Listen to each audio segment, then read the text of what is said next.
Jonathan Harker's Diary. Chapter 1. Count Dracula.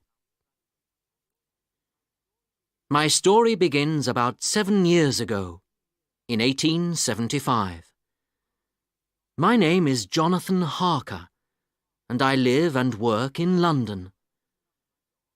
My job is to buy and sell houses for other people. One day, a letter arrived for me from a very rich man who lived in Transylvania.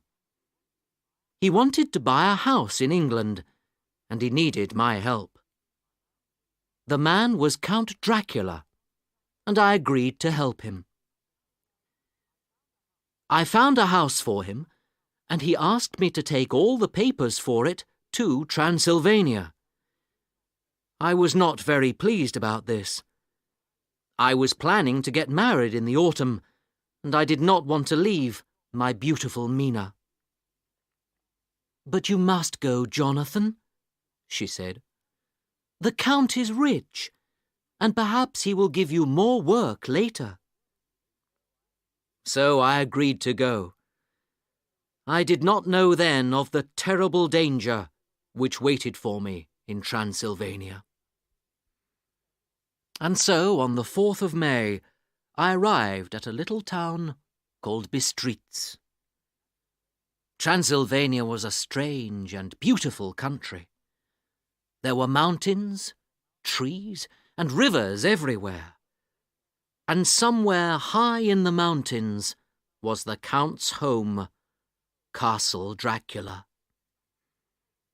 I had 6 hours to wait before the coach came to take me there, so I went into a little hotel. Inside the hotel it was warm and friendly. The people there were all laughing and talking. "Where are you going?" they asked me. "To Castle Dracula," I replied. Suddenly, the room was silent, and everyone turned to look at me.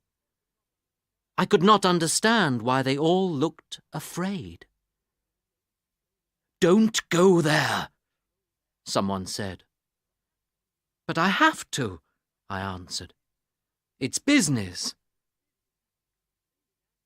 They began to talk again, but they were no longer laughing. Slowly, the hotel keeper's wife took the gold cross from her neck and put it into my hand. "Take this," she said. "There is danger at Castle Dracula. Perhaps this will help you." When the coach arrived and I got into it, a crowd of people came to watch, and I heard the word vampire. The coach travelled up into the mountains. Higher and higher it went, faster and faster. The sun was bright, but above the trees there was snow on the mountain tops. Then, suddenly, the sun went down behind the mountains, and everywhere was dark. In the forest around us, the wolves were howling. It was a terrible sound. Suddenly, the coach stopped. A small carriage came down the narrow road on the right. 4 black horses were pulling it, and the driver was dressed in black, with a black hat pulled down over his face. "Where's the Englishman?" he called. "I've come from Castle Dracula." He looked strange, standing there in the moonlight, and suddenly I was afraid. But it was too late. I could not go back now. Soon we were on our way to Castle Dracula. The mountains were all around us, and the moon was behind black clouds. I could see nothing, but I could still hear the wolves. The horses went faster and faster, and the driver laughed wildly. Suddenly, the carriage stopped. I opened the door and got out.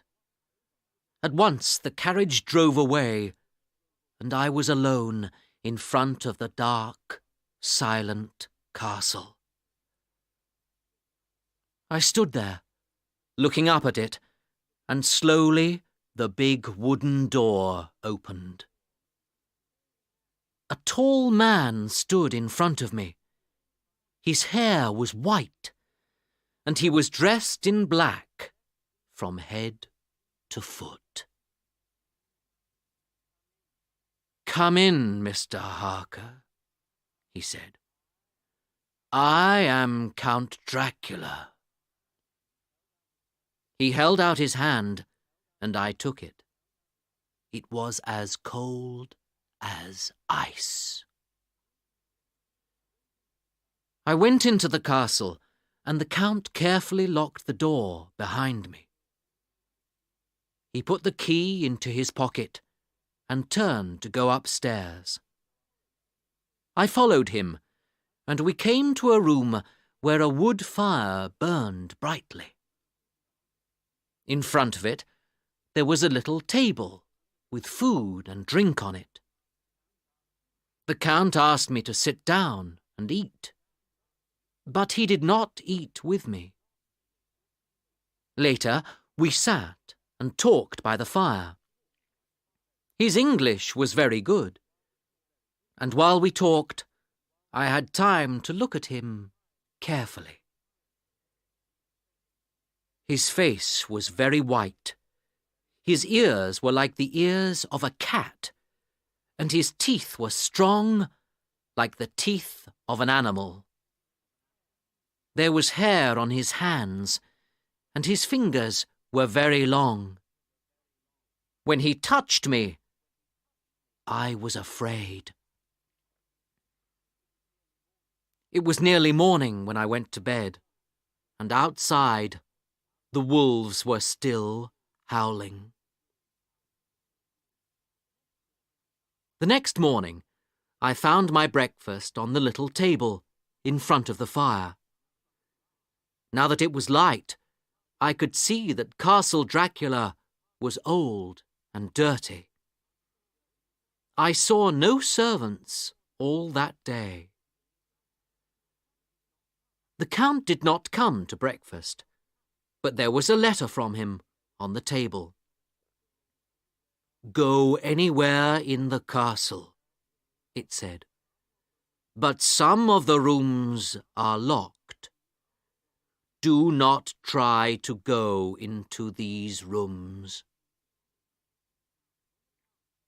When the Count came back in the evening, he wanted to know all about his new house in England. "Well," I began, "it's a very big house, old and dark, with a high wall all round it. There are trees everywhere. That's why the house is dark. It has a little church, too." And I showed him some pictures of it. He was pleased about the church. "Ah," he said, "so I shall be near the dead." We talked for a long time, and once I fell asleep. I woke up suddenly and found the Count's face near me. The smell which came from him was terrible. It was the smell of death. "You're tired," the Count said. "Go to bed now." And when he smiled, his face was the face of a wolf. Our business was now finished. The Count had all the papers for his new house, and there was nothing to keep me in Transylvania or in Castle Dracula. But the Count did not want me to leave. I was alone with him in the castle, but I never saw him in the daytime. I only saw him at night, when he came and sat with me. We always talked until the morning, and he asked me many questions about England. "I have plans to go there myself soon," he said. "Tell me about sending things to England by ship." So we talked about ships and the sea, and I thought about Mina and her friend Lucy. Lucy and her mother were staying by the sea, and Mina was planning to visit them there sometime. Stupidly, I told the Count about them. There was no mirror in my bedroom, but I had one with me, a present from Mina. One morning, I was standing in front of it, and I was shaving. Suddenly, a hand touched me, and a voice said, "Good morning." The Count was standing next to me. He was standing next to me, but I could not see him in the mirror. My hand shook, and I cut myself. Blood began to run down my face, and I saw that Count Dracula was watching it hungrily. Suddenly, he put out his hand. He had a wild look in his eyes, and I was afraid. But his hand touched the gold cross at my neck, and his face changed. He took the mirror from me, went to the window, and a minute later the mirror was lying in 1,000 pieces far below. He did not speak, but left the room quickly.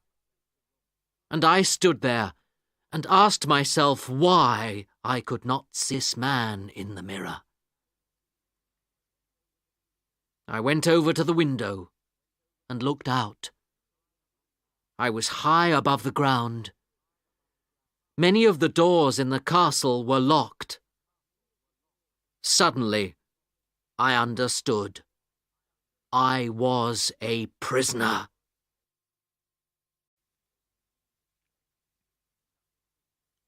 Chapter 2. I am in danger. One evening, the Count said, "You must write to your London office and tell Mr. Hawkin that you'll be here for another month." When I heard this, I went cold. Another month? But what could I do? I worked for Mr. Hawkin, and the Count's business was important to him. So if the Count needed me, then I had to stay. I wrote my letter, but I knew that the Count planned to read it. I could not tell Mr. Hawkin that I was a prisoner in Castle Dracula.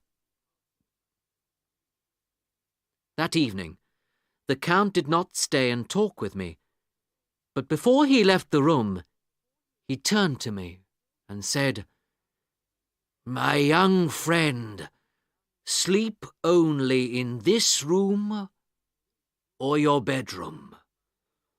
You must never fall asleep in any other room in the castle. You will be in danger if you do." When he left, I went to my room, but I could not rest, and began to walk round the castle. Many of the doors were locked, but I found one which was open. I pushed back the door and saw that there was a window in the room. It was a beautiful night, and the mountains looked wonderful in the soft yellow light of the moon. Suddenly, something moved below me. It was the Count. Slowly, he came out of the window. First those hands, like the hands of an animal, and then his head. He began to move down the wall, head first. With his black cloak around him, he looked like a horrible black bird, and my blood ran cold. What was Count Dracula? I shivered and sat down for a minute. The room was warm and friendly. I think that many years ago it was a room for the ladies of the castle, and I decided not to go back to my cold, dark room, but to sleep in this room. So I lay down and closed my eyes. Suddenly, I felt that I was not alone. In the moonlight from the window, I saw 3 beautiful young women. They were watching me and talking quietly. "He is young and strong," one of them said. "Yes, there are kisses for all of us," another answered. I was excited and afraid. I knew that I wanted those soft red mouths to touch me. One of the women came nearer. Her strong white teeth touched my neck. I closed my eyes and waited. "Kiss me, I thought.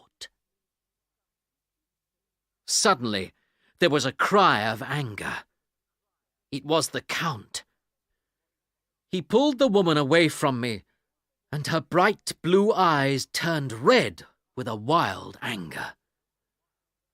I looked at the Count, and his eyes were burning with all the fires of hell. "Get off him!" he cried. "He's not for you. Stay away from him." A second later, the women were no longer there. They did not leave by the door, but they were no longer there. I remember no more of that night. When I woke, I was in bed in my room. My gold cross lay on the table next to me, bright in the morning sun. I knew then that those women were vampires, and that they wanted my blood. 2 nights later, the Count came to me. "Write to Mina," he said. "Tell her that your work in Transylvania is finished, and that you are coming home." How pleased I was when I heard this. But then the Count said, "Say that you are at Bistritz, and put June the 29th on the letter." I shivered when he said this. I knew then that the Count planned to kill me on that day. What could I do? There was nothing. I could only wait and try to escape. But the Count took away all my other clothes and my travel papers, and he locked the door of my room. A week or 2 later, I heard noises in the castle, the sound of men working. Perhaps one of them will take a letter out of the castle for me, I thought. But it was too late. It was already June the 29th, and that evening from my window I saw the Count leave the castle with my letter to Mina in his hand. he was going to post it. I knew that I must do something before it was too late. Vampires can only come out at night, so I knew that there was no danger during the day. The next morning I decided to visit the Count's room to see what I could find. To do this, I had to get into it by the window. This was possible because his room was just below my bedroom, and there were little holes in the wall between the stones. I could put my feet in these, and I could use the heavy curtains from my window to hold on to. It was dangerous, but I had to try. Slowly, I moved down the wall. Once or twice I almost fell, but at last I found myself in the Count's bedroom. The room was empty. The Count was not there. I looked for the castle keys, but I could not find them. Over in one corner of the room there was some gold, and on the other side of the room there was a big wooden door. It was open, and I saw that there were some stairs going down. I went down them, and I came to another door. This was open too, and I found myself in a room with a stone floor. Slowly, I looked around me. There were about 50 wooden boxes in the room. They were coffins, and they were full of earth. In one of them lay the Count. I could not say if he was dead or asleep. His eyes were open and looked cold and stony, but his face did not look like the face of a dead man. His lips were still very red, but he did not move. Slowly, I went nearer. I thought perhaps that he had the castle keys on him, but when I looked at those cold, stony eyes, my blood ran cold. Afraid, I turned and ran back to the window. I did not stop to think until I was back in my room. That night, the Count came to me again. "Tomorrow, you will return to England," he said. And I knew that tomorrow was the day of my death. I lay down on my bed, but I did not sleep very well. During the night, I heard women's voices outside my door, and then the Count saying, "Wait, your time has not yet come. Tomorrow night, you can have him then." The women laughed, a low, sweet sound, and I shook with fear. Morning came at last, and I was still alive. I must escape, I thought. But first I had to get the keys. Once again, I went down the wall and into the Count's room. I ran down the stairs to the room with the coffins. The Count was there, in his coffin, but he looked younger, and his hair was no longer white. There was blood on his mouth, which ran down across his neck. My hands were shaking, but I had to touch him, to look for the keys. I felt all over his body, but they weren't there. Suddenly, I wanted to kill Count Dracula. I took a workman's hammer and began to bring it down hard onto that horrible, smiling face. But just then, the head turned, and the Count's burning eyes looked at me. His bloody mouth smiled more horribly than ever. I dropped the hammer and stood there, shaking. What could I do now?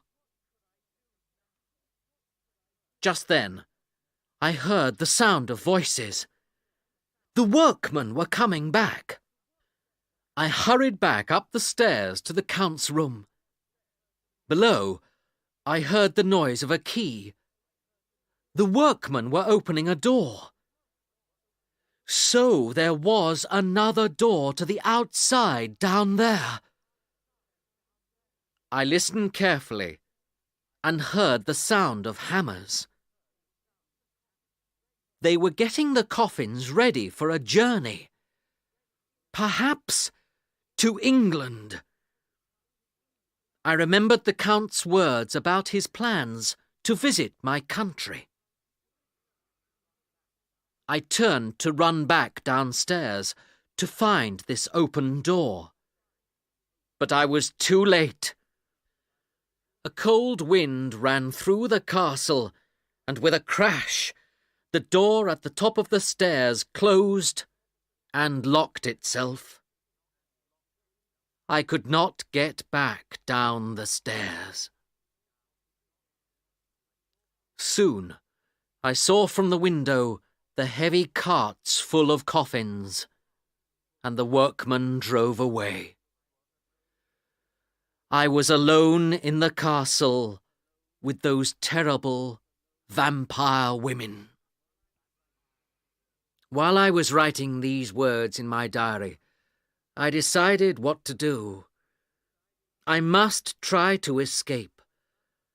I shall try to get down the wall outside. The window is high above the ground, but I have to try. I shall take some of the gold with me. If I escape, perhaps it will be helpful later. If I die, it will be better than the death that waits for me here. Goodbye, Mina. Will I ever see you again?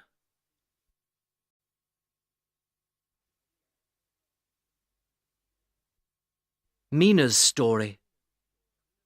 Chapter 3. Lucy in Danger. While Jonathan was away, I was very unhappy. He did not write to me often, and when he did, his letters were strange and very short. I knew that something was wrong. But what? Was Jonathan in danger? I thought about him all the time. Why didn't he come back to England and to me?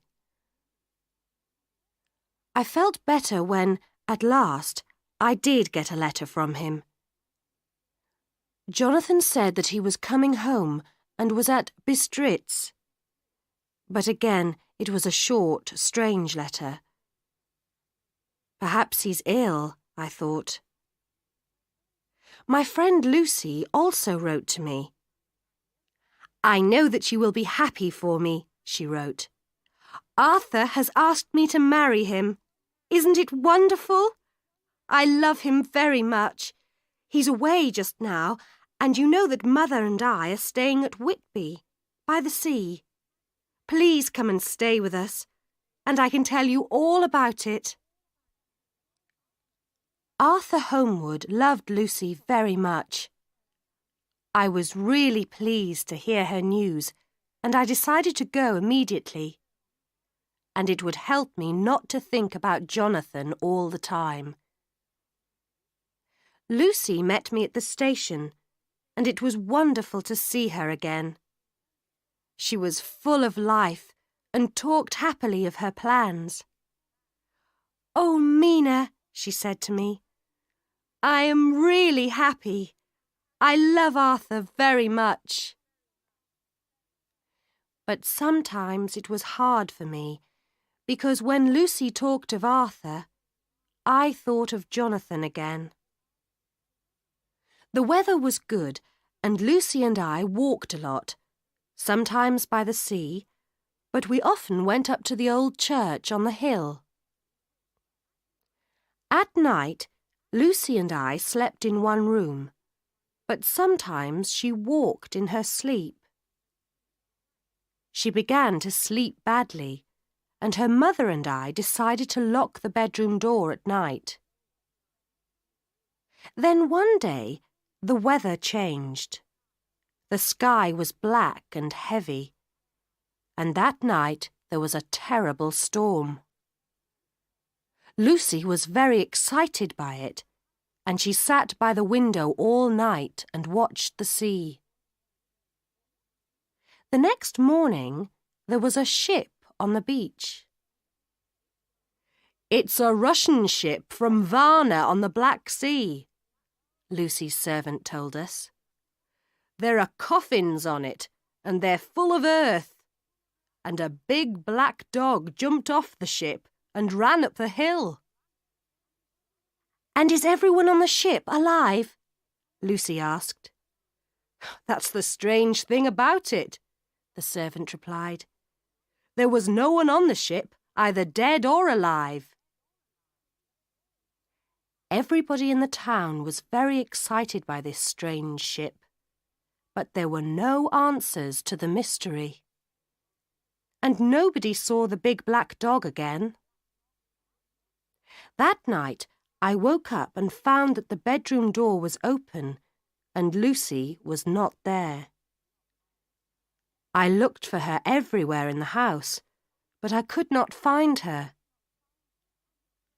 "I'm afraid for her. I don't know why," I said to her mother. I knew that Lucy sometimes liked to go and sit quietly in the churchyard, so I hurried out into the night to look for her. And I found her.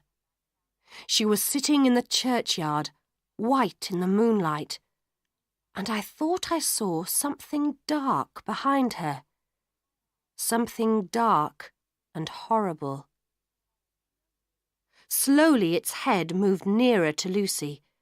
Afraid, I called out, "Lucy! Lucy!" A white face and burning red eyes looked up at me, and then nothing. Lucy was alone, asleep in the moonlight. I woke her, and she gave a little cry. She put her hands to her neck, and I saw that there were 2 little drops of blood there. After that night, Lucy was worse. She left her bed every night, and her lovely face was white. I was afraid for her, and locked the door at night. And I still did not hear from Jonathan. I was unhappy and did not sleep well myself, so one night I went for a walk alone. Lucy will be all right, I thought. The door is locked, she can't get out, and no one can get in. But when I came back, I found Lucy by the open window. "Lucy!" I cried, but she did not reply. She was asleep, and near her, just outside the open window, there was something black, like a big bird. A day or 2 later, I had a letter. Jonathan was ill and in hospital in Budapest. "Of course, I must go to him immediately," I said to Lucy. I did not want to leave her, but Jonathan was everything to me. "He needs me," I said. And when at last I arrived in Budapest and held Jonathan in my arms, I felt happy. Jonathan was very ill, but he was getting better every day. He did not want to talk about his time in Castle Dracula, but he gave me his diary to read. And so I learnt about Count Dracula and Jonathan's terrible adventure in the castle. But he escaped, and when he fell ill in the mountains, some workmen found him and took him to the hospital. Poor Jonathan! His face was white and thin, and he was still very afraid. But now we were together again, and everything was all right. Jonathan and I were married on September the 1st, and then we began our journey home. We arrived back in England on September the 18th, and it was wonderful to be home again. Everyone looked happy on that warm autumn evening when we drove through the streets of London. Jonathan smiled and said softly, "Oh, Mina, I love you." "I love you too, Jonathan," I replied. I was truly happy.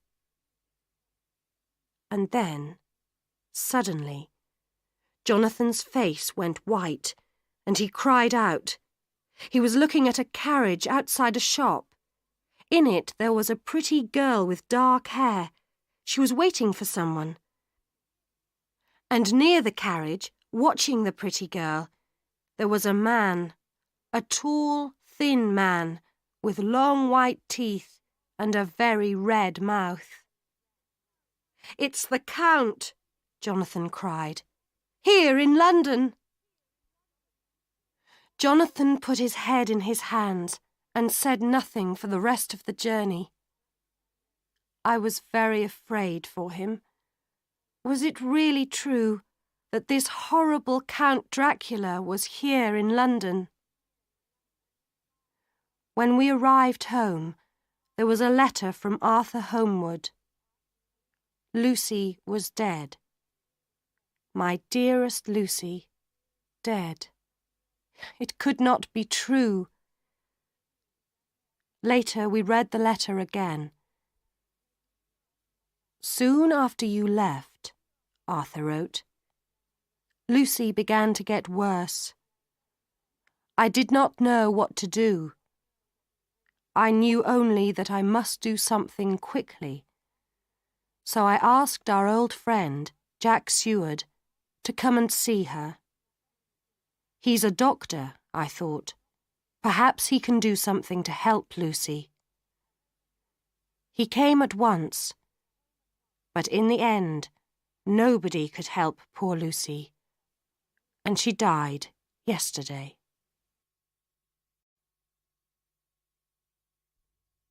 Jack Seward's Story. Chapter 4. Lucy's Death. When I heard from Arthur the terrible news of Lucy's strange illness, I went to her immediately. I could see that she was very ill.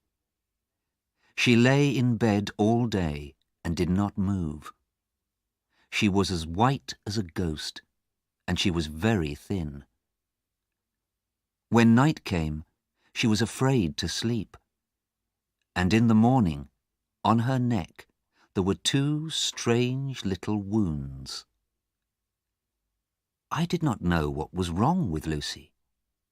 She was losing blood. But how? Was it through these 2 little wounds in her neck? I decided to send for my old teacher, Professor Van Helsing from Holland. Perhaps he could help. He came immediately. And when he saw how ill Lucy was, he said, "We must give her blood, at once." "She can have my blood," cried Arthur. "All of it, to the last drop." Van Helsing was right. With Arthur's blood in her, Lucy began to get better immediately. But before he left, Van Helsing did one more thing. He brought some flowers with a very strong smell, and he put a circle of them round Lucy's neck. "My dear," he said, "these are garlic flowers. Do not take them from your neck tonight. and do not open your window." Van Helsing had to return to Holland for a few days, and before he left, he told us, "You must watch Lucy every night, and be sure that she wears the garlic flowers." Lucy's mother was ill herself. Her heart was not strong, and Arthur had to go back home because his father was dying. So for a week, I watched over Lucy myself at night, and sometimes, when I sat by her bed, I heard strange noises at the window. Perhaps it was a tree, or the wind, I thought. I was working at my hospital during the day, and after a week I was very tired. So one night I did not go to Lucy's house. I needed to sleep, and I knew that Lucy's mother and the servants were there. Also, Van Helsing sent new garlic flowers every day for Lucy to wear at night. The next morning at the hospital, I had a note from Van Helsing. "Watch Lucy carefully tonight," he wrote. "I shall be with you tomorrow." But that was now today. The note was too late. I did not wait for breakfast, but hurried to the house immediately. I knocked on the door, but there was no answer. Just then, Van Helsing arrived. "What happened?" he cried. "Did you not get my note? Quick! Perhaps we are already too late." We knocked again, but there was still no answer. We went round to the back of the house, and Van Helsing broke the kitchen window, and we went in. It was dark in the kitchen, but we could see the bodies of the 4 servants on the floor.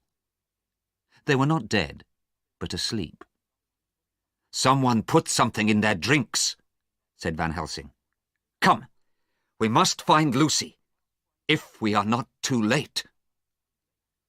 We ran up to Lucy's room and stopped outside it. With white faces and shaking hands, we opened the door softly and went into the room. How can I describe what we saw? The bodies of 2 women, Lucy and her mother, lay on the bed. The faces of both women were white, and on the mother's face there was a look of terrible fear. In her hand she held the flowers from Lucy's neck, and on the floor there was glass from the broken window. Van Helsing looked down at the 2 women. "The poor mother is dead," he said. "But for Lucy, it is not too late. Go and wake the servants." I ran downstairs to wake them. "Put her in a hot bath," Van Helsing said. After a time, Lucy began to show some life, and they took her and put her in a warm bed. From time to time she slept, but she did not fight to stay alive. She could not eat anything, and she was very weak. We sent for Arthur, and when he came, he was very unhappy. His father was now dead, and he could see that Lucy was very, very ill. One of us sat with Lucy all the time, and that night Arthur and Van Helsing slept in the sitting room, while I watched over Lucy. When Van Helsing came back up to me at 6 o'clock, Arthur was still asleep downstairs. Van Helsing went over to Lucy and looked at her. "The wounds on her neck have gone," he said. "She will soon be dead. Bring Arthur." When Arthur and I came back, Lucy opened her lovely eyes.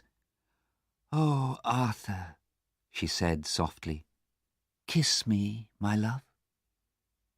He moved his head nearer to her, but Van Helsing pulled him back. "No!" he cried. For a minute, Lucy's face was hard and angry. She opened her mouth, and her teeth looked very long and sharp. Then her eyes closed, and she slept.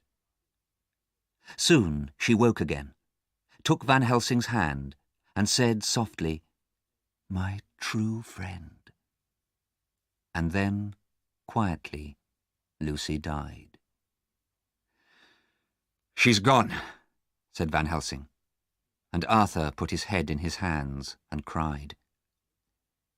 Later, I went back into Lucy's room, and Van Helsing and I looked down together at her beautiful face. "Poor girl," I said. "It is the end." "No," he replied. "This is only the beginning." Some days later, there were strange stories in the newspapers. Stories about young children who went out at night and did not go home until the next morning. And when they did go home, they talked about a beautiful lady. All these children had drops of blood and 2 little wounds on their necks. Van Helsing read these stories, and he brought the paper round to me. "What do you think of that?" he asked. "I don't know," I said. "These 2 little wounds sound like poor Lucy's wounds. But how can that be?" Then Van Helsing explained. At first I could not believe it, and we talked for a long time. At last I said, "Are you saying that poor Lucy was killed by a vampire, and that now the vampire is taking blood from these children too?" "No," Van Helsing replied. "You haven't understood. The vampire which is taking blood from these children is Lucy herself." I was very angry. "That's not true!" I cried. "Then come with me," he said, "and I will show you." So that night he took me to Lucy's tomb. He had the key, and we went inside. I was very afraid. In the dark, with the dead flowers lying on Lucy's coffin, the tomb was a terrible place. Slowly, Van Helsing began to open the coffin. Then he turned to me and said, "Look." I came nearer and looked. The coffin was empty. For me, it was a terrible surprise, but Van Helsing only shook his head. "Now we must wait outside," he said. We waited all night. I was cold and afraid and angry with myself and with Van Helsing. Then, suddenly, something white moved in the trees near the tomb. We went nearer, and we found a little child on the ground by the tomb. Van Helsing held it out to me, and I looked at its neck. "There are no wounds on the child's neck," I said. "No," Van Helsing replied. "We are just in time." The next day, Van Helsing and I went back into the tomb again and opened the lid of the coffin. This time, Lucy's body lay there. She died more than a week ago, but she did not look dead. Her mouth was red, and her face was more beautiful than ever. Then Van Helsing pulled back her mouth and showed me her long, sharp teeth. "Now do you believe me?" he said. "Lucy is now one of the undead, and with these teeth she will soon kill one of these poor little children. We must stop her before she does." He stopped for a minute and thought. "But we must send for Arthur. He too must see and believe this." Arthur was very unhappy and also angry. He could not believe that Lucy was now one of the undead, but in the end he agreed to come with us to the tomb. It was just before midnight when we got to the churchyard. The night was dark, but now and then a little moonlight came through the clouds. Van Helsing opened the door of the tomb, and we all went in. "Now, Jack," he said to me, "you were with me yesterday afternoon. Was Miss Lucy's body in that coffin then?" "It was," I replied. Slowly, Van Helsing opened the coffin. Arthur's face was white when he moved nearer. We all looked down. The coffin was empty. For a minute, no one spoke. Then Van Helsing said, "Now we must go outside and wait." It was good to be outside again, away from the dark, smelly tomb. We stood and waited in silence. Then, through the trees, we saw something white. It was moving nearer to us. Its face was white, its mouth was red, and drops of blood fell from it. Suddenly, it saw us and stopped. It gave us a look of terrible anger, and Arthur gave a little cry, "It's Lucy!" She smiled. "Oh, Arthur, come to me. Leave those others and come to me, my love," she said sweetly. Arthur took his hands from his face and opened his arms to her. She was moving nearer to him when Van Helsing ran between them and held out his little gold cross. Lucy stopped and stood back from it. Then, with a look of terrible anger on her face, she went to the tomb and through the door. The door was closed, but she went through it. "Now, Arthur, my friend," Van Helsing said, "do you understand?" Arthur put his face in his hands and cried, "I do. Oh, I do."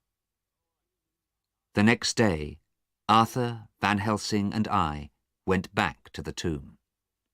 Van Helsing had a bag with him, and when we were in the tomb, he again opened Lucy's coffin. The body lay there, horribly beautiful. Arthur was white, and he was shaking. "Is this really Lucy?" he asked. "It is, and it is not. But wait, and you will see the real Lucy again," Van Helsing replied. He took from his bag a long piece of wood and a hammer. Arthur and I stood silent and watched. Then Van Helsing said to Arthur, "You loved Lucy. You must bring her back to us. You must take this piece of wood in your left hand and the hammer in your right hand. Then you must drive the wood through Lucy's heart. It isn't easy for you, but it will soon be done. Can you do this for her?" "I can," Arthur replied strongly. His face was very pale, but he held the piece of wood over Lucy's heart and brought the hammer down hard. The body turned from side to side, and a horrible scream came from the open red mouth. Arthur did not stop. Harder and harder he hit the wood with the hammer, until, at last, the body stopped moving and lay quiet. The hammer fell from Arthur's hand, and he stood there, white and shaking. Van Helsing went over to him. "And now you may kiss her," he said. "See, the vampire is dead, and the real Lucy has come back." It was true. Lucy's face was pale and still, but it was now quiet and restful. Arthur kissed her softly on the mouth, and then Van Helsing closed the coffin again, this time forever. Now, my friends, Van Helsing said, we have only just begun. We must find the vampire that killed Miss Lucy. It will be difficult and dangerous. Will you help me? Yes, we said. We will.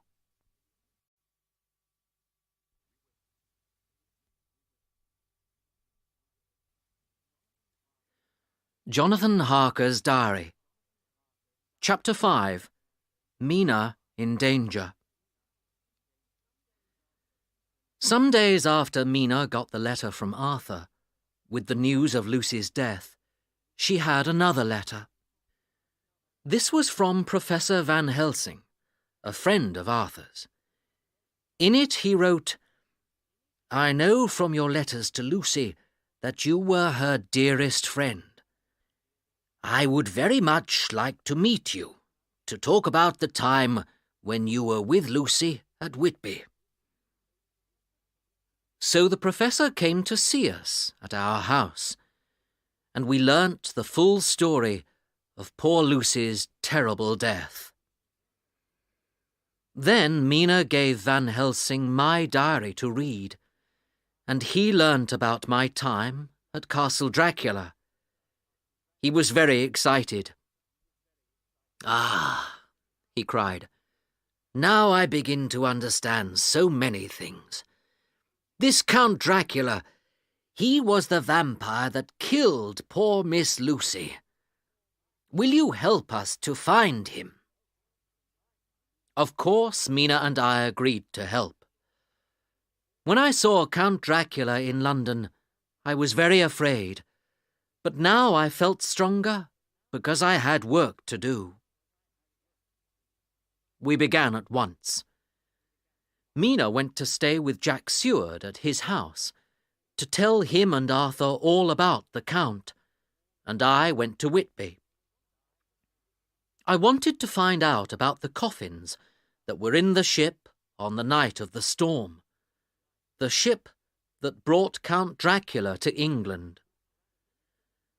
After many questions, I learnt that the coffins were now in the Count's house in London.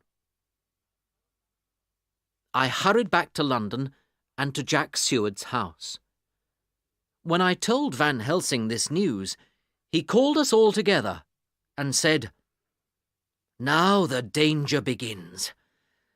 I have learnt much about vampires from old books, and I know that they can come out only at night. During the day, they are like dead bodies and must have a place to hide.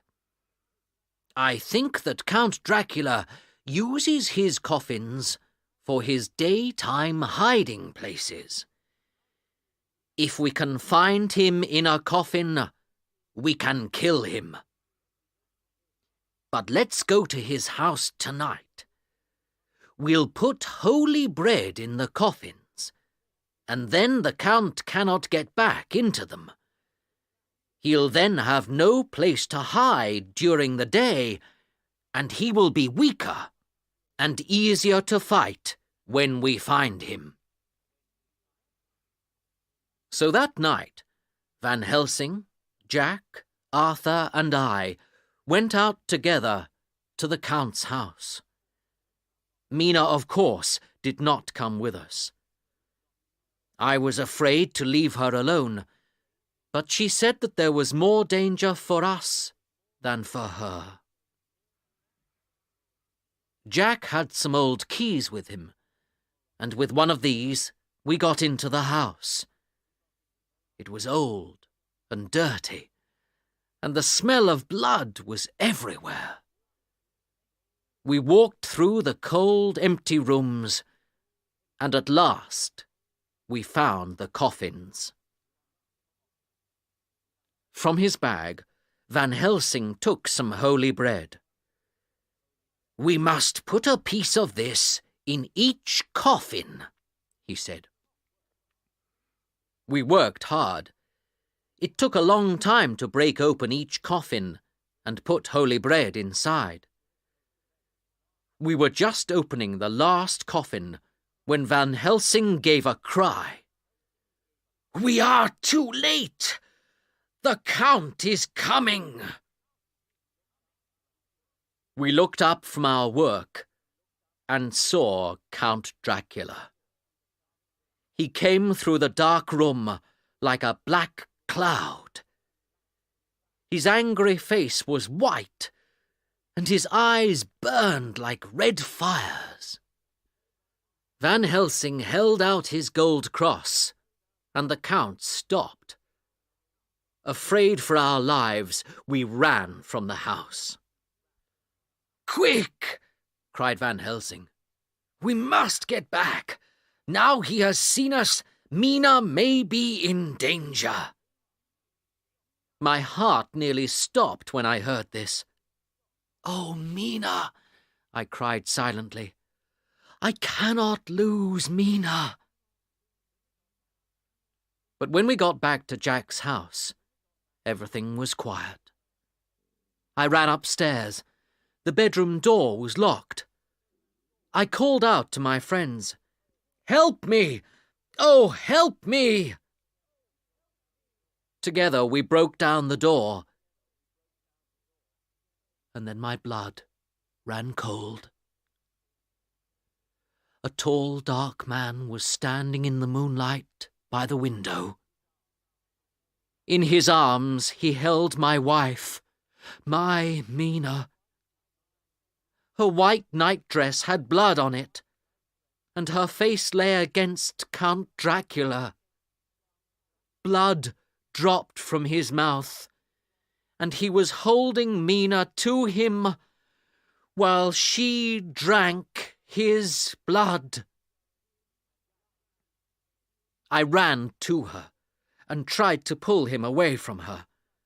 Van Helsing ran at the Count and held up his gold cross.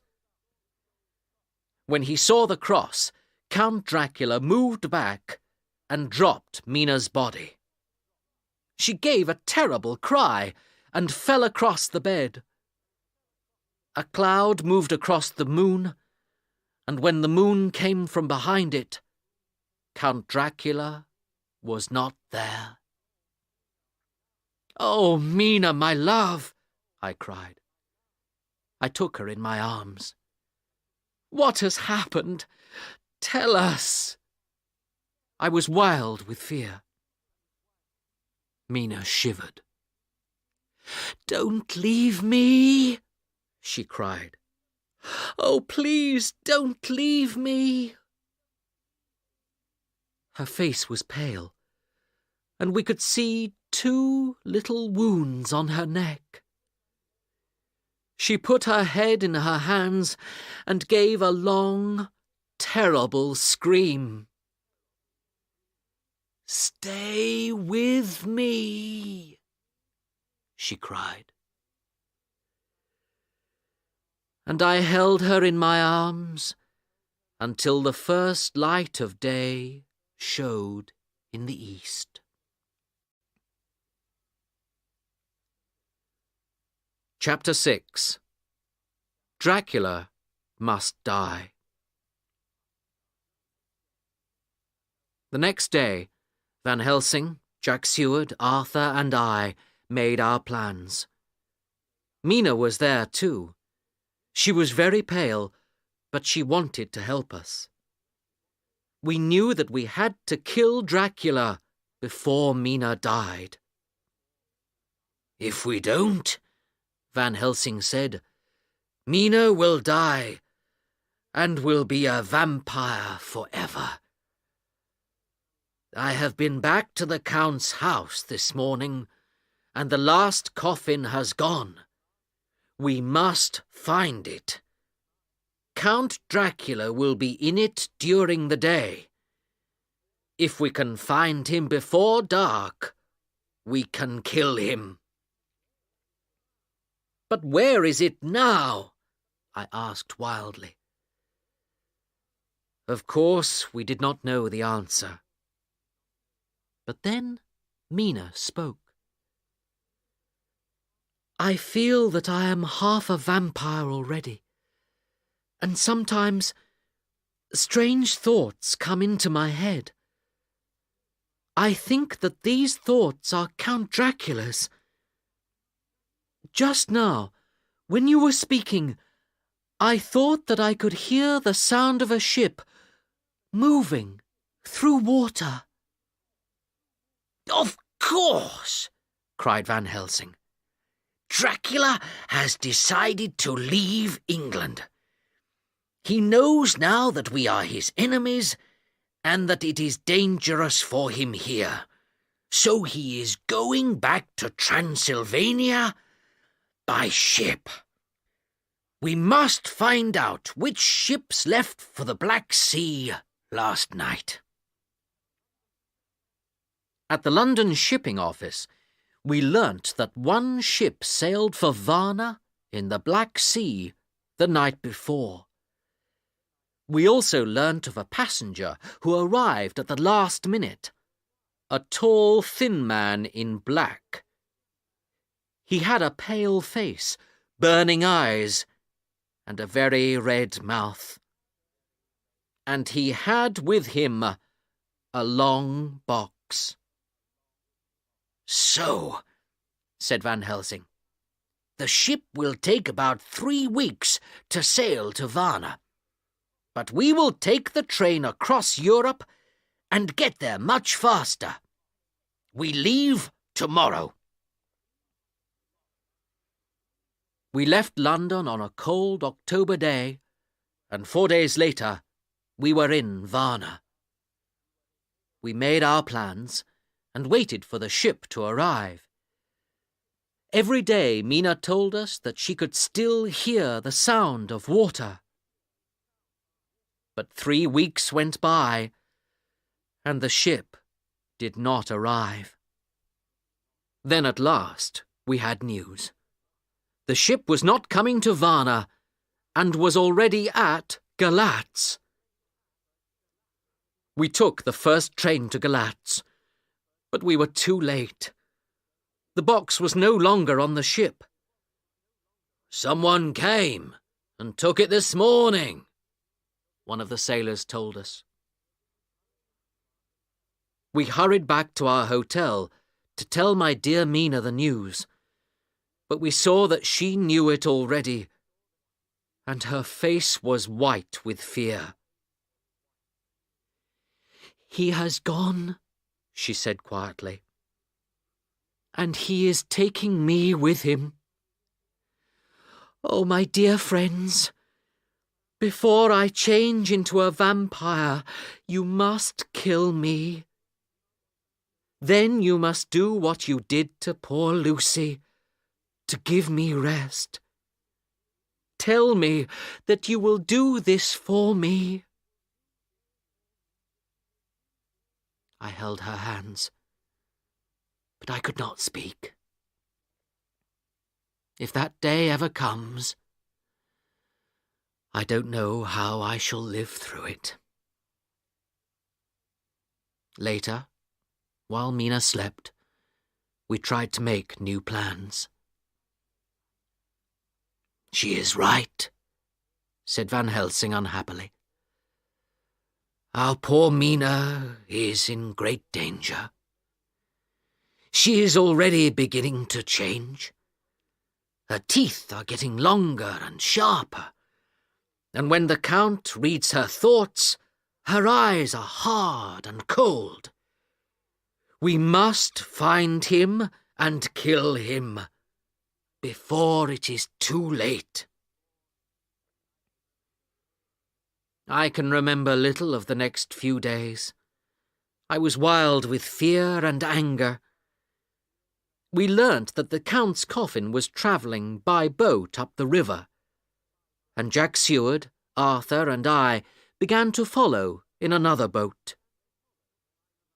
Van Helsing took my Mina with him in a carriage, and they began to drive across the mountains to Castle Dracula. When I said goodbye to her, my heart was breaking. Perhaps I shall never see her again. We followed the Count's boat for 5 days, but we could not catch it. Then we learnt from some villagers that he was now travelling by road, so we bought horses and rode like the wind through the night. By late afternoon on the next day, we were getting near to Castle Dracula. "We must ride faster!" I cried to the others. The sun was beginning to go down, and then, suddenly, we saw on the road in front of us some men with a cart, and on the back of the cart was the coffin. I had only one thought in my head: to kill the vampire, to finish him forever. Arthur and Jack were right behind me when I got to the cart. I jumped from my horse onto the cart, and while Jack and Arthur fought the driver and the other men, I pushed the coffin to the ground. It fell and broke open. Count Dracula lay there, and the last light from the sun fell on his terrible face. His eyes burned red, and they looked at me in hate. In a few seconds, when the sun went down, he would be free to move. I jumped down to the ground, held my knife high over his heart, and brought it down as hard as I could. It went straight through the vampire's heart. Count Dracula gave a horrible scream, and then lay quiet. In the same second, the sun went down, and when we looked into the coffin again, it was empty. Above us on the hill was Castle Dracula, and soon we saw Van Helsing. He hurried down the hill to us, and my dear Mina was with him. I ran to her and took her in my arms. Her lovely face was bright and happy again. "It's all right, my love," she said softly. "We found the tombs of the 3 vampire women. They cannot hurt us now, and Dracula is dead at last. We can begin to live again."